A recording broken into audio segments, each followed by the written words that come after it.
BJP. നേതാവും നടനുമായ കൃഷ്ണകുമാറിനെതിരെ case. മകളുടെ കടയിലെ വനിതാ ജീവനക്കാരുടെ പരാതിയിലാണ് നടപടി. മക്കളും ഭാര്യയുമടക്കം 6 പേരാണ് കേസിലെ പ്രതികൾ. തട്ടിക്കൊണ്ടുപോയി പണം വാങ്ങിയെന്നാണ് പരാതി.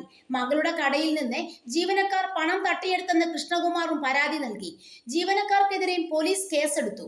69 ലക്ഷം രൂപ ജീവനക്കാർ തട്ടിയെടുത്തെന്ന് കൃഷ്ണകുമാർ പറയുന്നു. QR കോഡ് പ്രവർത്തിക്കില്ലെന്ന് പറഞ്ഞായിരുന്നു തട്ടിപ്പ്. ചോദിച്ചപ്പോൾ 9 ലക്ഷത്തോളം രൂപ തിരികെ തന്നു. ബാക്കി തുക ചോദിച്ചപ്പോൾ ജീവനക്കാരുടെ ഭർത്താവ് ഭീഷണിപ്പെടുത്തി. ജീവനക്കാർ കൗണ്ടർ കേസാണ് കൊടുത്തതെന്നും കൃഷ്ണകുമാർ പറഞ്ഞു. ജീവനക്കാരുടെ തട്ടിപ്പിന് തെളിവുണ്ടെന്ന് കൃഷ്ണകുമാറും മകൾ ദിയയും പറയുന്നു. ഇതിൻ്റെയൊക്കെ സത്യാവസ്ഥ എന്താണെന്ന് ഇവർക്കൊക്കെ മാത്രമേ അറിയത്തുള്ളൂ. നമ്മൾ ഈ ന്യൂസുകളിലൂടെ കേൾക്കുന്നത് മാത്രമേ നമുക്ക് അറിയത്തുള്ളൂ. ഇന്നത്തെ കാലഘട്ടത്തിൽ ടെക്നോളജി എത്രത്തോളം ഉയരുന്നുണ്ടെങ്കിലും അതനുസരിച്ചുള്ള തട്ടിപ്പും വെട്ടിപ്പും ഒക്കെയാണ് ഇപ്പോൾ നടന്നു വന്നുകൊണ്ടിരിക്കുന്നത്. നമ്മൾ എന്തെങ്കിലും ഒരു ബിസിനസ്സോ എന്ത് നടത്തിയെന്ന് പറഞ്ഞാലും നമ്മുടെ കൂടെയുള്ള ഒരു മനുഷ്യനെ നമുക്ക് വിശ്വസിക്കാൻ പറ്റത്തില്ല.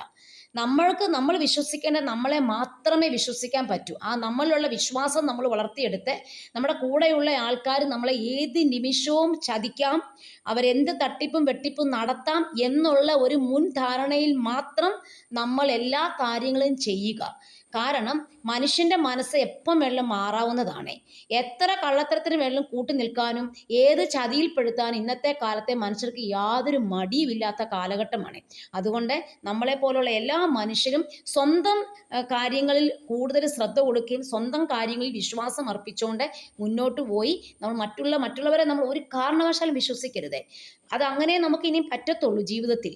എത്ര നമ്മൾ എന്തുമാത്രം തലയെ കയറ്റി വെച്ചു എന്ന് പറഞ്ഞാലും നമ്മൾ എപ്പോഴും നമ്മളൊരു ഡിസ്റ്റൻസ് കീപ്പ് ചെയ്ത് മാത്രമേ അവരെ നമ്മുടെ ഒരു കണ്ണ് എപ്പോഴും അവരുടെ മേൽ ഉണ്ടായിരിക്കണം.